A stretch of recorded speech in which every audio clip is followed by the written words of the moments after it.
네, 태극기 의병 여러분 안녕하십니까? 우리는 지금 400여 년 전 임진왜란이 일어났을 때 관군이 무기 버리고 다 도망갔을 때 우리 민초들이 일어났지 않습니까? 바로 지금 우리가 이 문재인 일당이 나라를 김정은이한테 팔아 넘기려는 이 순간 우리는 의병이 된 심정으로 나오셨다고 생각을 합니다. 그래서 우리 윤봉길 의사 직계 우선인 윤용 선생님을 비롯해서 저는 400년 전 홍의장군 곽재우 장군 후손으로서 우리는 태극기 의병이라고 여러분을 오늘부터 저는 부르기로 결심했습니다. 자, 의병 여러분, 광주 5.18의 망령이 지금 대한민국을 목조르고 있습니다. 5.18에 관해서는 입도 떼지 마라. 이미 민주화 운동이라고 역사적인 평가가 내려졌는데 여기에 건드리면은 넌 죽인다. 국민이 선출한 지역 대표인 국회의원 모가지를 따겠다고 얘들이 지금 공갈 협박을 하고 있습니다. 지금 더불어민주당이 이 기레기 언론을 앞세우고 5.18 유감 단체들을 앞세워 가지고 지금 5.18 사태로 지금 벌이고 있는 이 작태는 한마디로 속이 빤히 보이는 정치 공세입니다. 자, 여러분 보십시오. 작년 12월에 김태우 수사관이 폭로를 하면서 청와대 민정수석실에서 민간인 사찰을 계속하고 있다.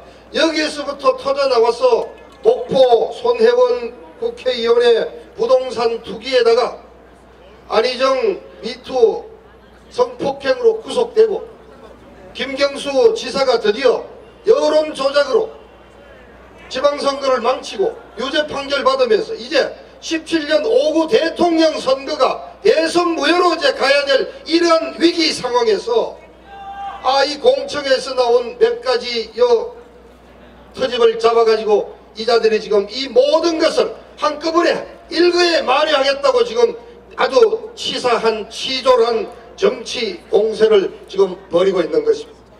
자, 여러분 언론의 보도를 보세요. 언론의 제목이 5.18 망언 논란. 언론은 객관적이고 항상 가치 중립적인 용어를 써야 됩니다. 진짜 제대로 된 언론이라면은 5.18 진상규명 공청회 논란.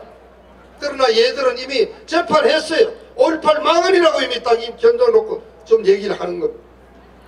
앞서 우리 민주공 총장께서 몇 가지 말씀을 드린 바 있지만은 저도 80년 5.18 당시 입사 5년 차에 민한 사회부 기자였습니다. 저는 경상도 출신이기 때문에 광주 현지는 못 갔습니다. 당시 현장을 목격했던 기자들로서 몇 가지만 정리해드립니다. 광주 사태 당시 바로 그 순간부터 몇 가지 의문점이 돌기 시작했습니다. 자, 김대중 석방을 요구하는 전남대 학생들의 시위가 어느 날 하루아침에 무장폭동으로 바뀌게 되어버렸습니다. 이게 그냥 자연 발생적으로 가능한 일이냐. 자, 두 번째, 광주 시내에 있는 경찰서의 무기고를 비롯해서 옆 인근에 있는 나주 담안 한평 담양까지 화순 담양까지 40여 군데의 경찰 무기고가 한날 1시에 동시에 습격을 받아가지고 불과 4시간 만에 카빈총 5,000정과 수십만 발의 총알을 탈취하는 사건이 벌어졌습니다. 자, 두 번째, 본부가 됐던 경남 도청 지하에 수만 톤의 TNT를 이틀 만에 설치를 했는데 사건이 정리되고 나서 전문가들이 가서 해체하는 데만 무려 2주일이 걸렸습니다. 폭탄 전문가가 있었다는 얘기죠. 자, 그 다음 아시아 자동차를 쳐들어가서 완성 단계 직전이지만 완성되지 않는 자동차에 그 영화에서 보듯이 시동을 걸고 장갑차 4대를 비롯해서 집차, 트럭, 버스 수백 대의 차량을 몰고 나온 그 전문가들은 누구입니까? 1980년도 자동차 운전면허증 갖고 있는 분 몇십만 명밖에 안 됐습니다. 광주에 그렇게 비싼 고급 승용차 몇 대 없었습니다. 서울에서 몇백 명의 연고대학생이 내려왔다는 대학생들 단 한 명도 나온 적이 없습니다. 자, 무장한 폭도들이 미전양 장기수 70여 명을 비롯해서 사상범 160여 명이 갇혀있던 광주 교도소를 무려 최소 5차례 이상 조직적으로 공격을 했습니다. 그때 그 광주 광주 교도소 주변에서 수십 명이 집중적으로 희생자가 났습니다. 그런데 대부분 그분들의 총상은 카빈 총이었고 또 뒤쪽에서 맞은 사상자가 많았습니다.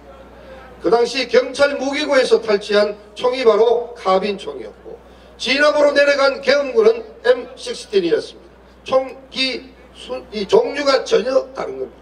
그 다음에 군 공수부대에 행군, 진군 하는 그 정보를 사전에 입수해서 정규 군 부대에 대한 공격이 수시로 감행이 됐습니다. 그 중에 24단에 대한 공격은 그 유명한 사건이죠.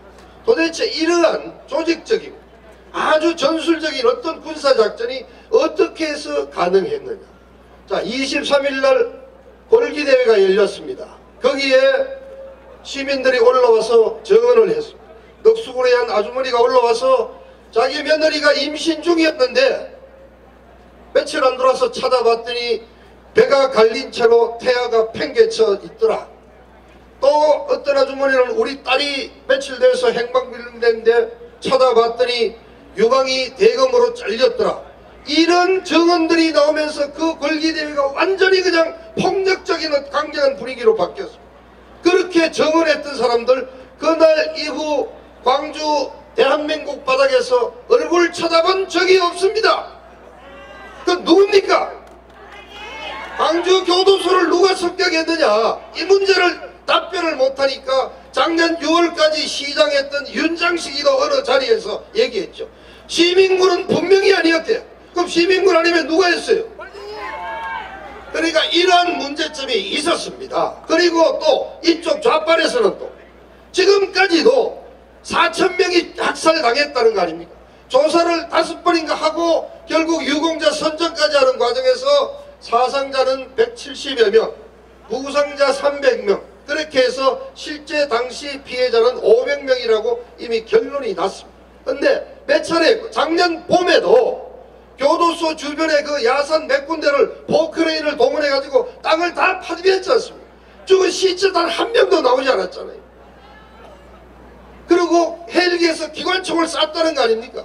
바로 이러한 문제 때문에 지들이 먼저 작년에 5.18 진상규명특별법을 만들겠다고 제안을 한 겁니다. 그렇게 해서 여야 합의로 작년 3월에 5.18 진상규명을 하자는 특별법을 만들었고 제3조 조사의 범위 거기에 1, 2, 3, 4, 5, 6 해서 6개 항으로 조사 대상이 선정이 되어 있습니다. 그 6번째가 바로 북한 개입 및 북한군 개입설 및 북한 침투 조작 사건 딱 되어 있습니다. 바로 그 규정에 따라서 진상규명에 필요한 자료 수집을 위해서 공청회를 열었고 그건 국회에 또 신고를 해서 장소가 어딥니까?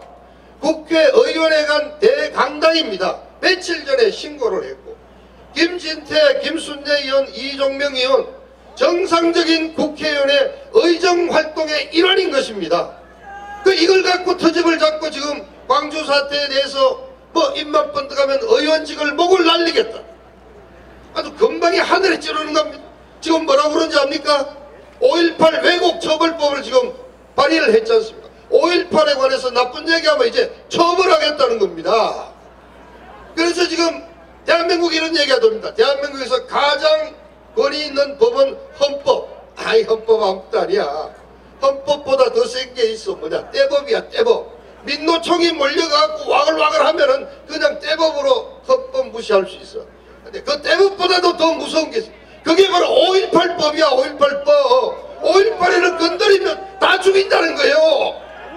이 21세기 자유민주 사회에서 5.18은 여러분 성역이 되고 있습니다. 이래서 되겠습니까?